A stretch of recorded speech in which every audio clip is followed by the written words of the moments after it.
Cabur para angga resmi dipertandingkan untuk pertama kalinya pada Pekan Paralimpik Sumatera Selatan ke-5 2025. Meski baru dibuka, antusiasme cukup tinggi dengan 43 atlet difabel dari 9 kabupaten dan kota turut ambil bagian.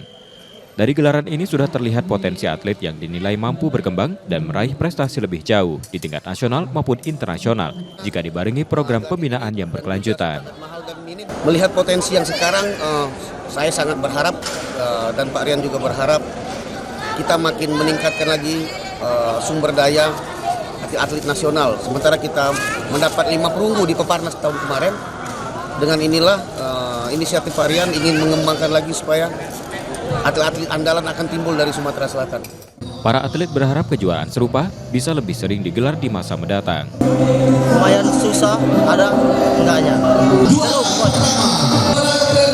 Sepertinya sering digelar setiap tahun.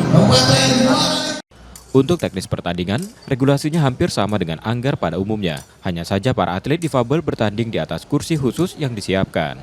Nur Muhammad, Kompas TV, Musi Banyuasin, Sumatera Selatan.